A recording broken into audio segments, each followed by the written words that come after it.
Two countries that have been bitter enemies for nearly 5 decades sat down at the same table this weekend. And not just any table. A luxury hotel complex overlooking Lake Lucerne in Switzerland. Welcome to the News Pod. I'm Alex. And I'm Sarah. And today we are talking about something that genuinely feels historic. The United States and Iran have begun talks in Switzerland over the implementation of a provisional peace agreement. This is June 21st, 2026, and the world is watching very closely. And it matters today because just 2 days ago on June 19th, the two countries signed a memorandum of understanding electronically. That MOU includes a commitment to reach a final deal within 60 days. 60 days, Sarah. That is an incredibly tight window. It really is. And before we get into what is actually on the table, let us set the scene. Because the location here is not random, the talks are being held at Bergenstock. It is a luxury hotel complex above Lake Lucerne in the Swiss canton of Nidwalden. Switzerland has long been a neutral ground for exactly this kind of high-stakes diplomacy. And Switzerland is not the only neutral party in the room. According to Euronews, these talks are being mediated by Qatar and Pakistan. Qatar, which has served as a back channel between Washington and Tehran for years. Pakistan, which shares a border with Iran and has its own significant stake in regional stability. So you have got 2 mediators, 2 delegations, and 1 very ambitious deadline. Let's talk about who is actually in the room, because the names here are significant. On the U.S. side, according to Al Jazeera, the delegation is being led by Vice President J.D. Vance. He is joined by Special Envoy Steve Witkoff and Jared Kushner. That is a high-powered lineup. Vance is not a figure you send to a preliminary meet and greet. His presence signals this administration is treating this as a serious priority. And on the Iranian side? Iran's delegation is led by Parliament Speaker Mohammad Bagher Ghalibaf and Foreign Minister Abbas Araghchi.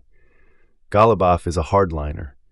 His presence is interesting because it signals that the Iranian establishment, not just the diplomatic corps, is invested in these talks. Now here is where it gets complicated, and honestly where I started to feel a little bit of whiplash reading through the coverage this morning. Because on the very same day these talks are beginning, both sides are publicly threatening each other. And it is extraordinary when you think about it. Let us start with Trump. He posted on Truth Social threatening to, and I am quoting directly here, hit Iran very hard again, just like we did last week, only harder, if Iran did not stop Hezbollah from causing trouble in Lebanon. That is the President of the United States, publicly threatening a country whose delegation is simultaneously sitting in Switzerland trying to negotiate peace. And Iran did not stay quiet. Ghalibaf, the chief negotiator who is literally in Switzerland for these talks, dismissed Trump's threat and said Iran's armed forces were prepared for confrontation. According to the BBC, he said that directly. So you have the lead negotiator on one side threatening military readiness while simultaneously negotiating peace. That contradiction is hard to get your head around. It is. And it tells you something about the domestic pressures on both sides. Neither government can be seen to be backing down publicly, even while their representatives are in a room together trying to find common ground. Diplomacy rarely looks clean from the outside. And then there is the Strait of Hormuz situation, which is the detail that stopped me cold when I read it this morning. Iran announced on Saturday, June 20th, that it had shut the Strait of Hormuz. Now, the Strait of Hormuz is one of the most critical choke points in the global oil supply. Here is the thing, though. According to the BBC, tracking data shows that vessels have actually continued to pass through the strait even after Iran made that announcement. So Iran declared a closure that does not appear to have taken full effect in practice. Is that a face-saving move, a bargaining chip, a bluff? Probably all three. But it is significant that the MOU the two sides signed on June 19th specifically includes a commitment to the reopening of the Strait of Hormuz.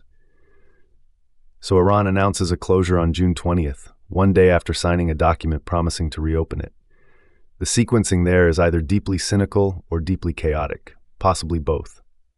And the Lebanon piece of this is equally urgent. The BBC reports that the U.S. declared a new ceasefire between Israel and Hezbollah on Friday, June 20th, following an upsurge in fighting in southern Lebanon.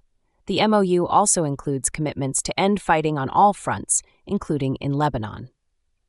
So the framework for a broader deal includes Lebanon, includes the Strait of Hormuz, and now Qatar's foreign ministry, according to Euronews, has announced the formation of what they are calling specialized technical and expert working groups to negotiate the terms of a final deal covering all of those issues. Which tells you how much work is still left to do. The MOU is the handshake, the working groups are the actual heavy lifting. And they have 60 days to get it done. So here is what we are watching going forward. The 60-day clock started on June 19th. That brings us to approximately mid-August. Between now and then, those technical working groups need to turn a broad framework into specific, verifiable commitments. Lebanon, the Hormuz Strait, all of it needs to be on the table. Watch Ghalibaf. He is the wild card. He is a hardliner leading a negotiation. If he walks away, or if he starts making statements that play well in Tehran but blow up the talks in Switzerland, that is your signal that things are going sideways. And watch Trump's social media. Because as we saw today, a single post can shift the temperature of an entire negotiation overnight. That is the story.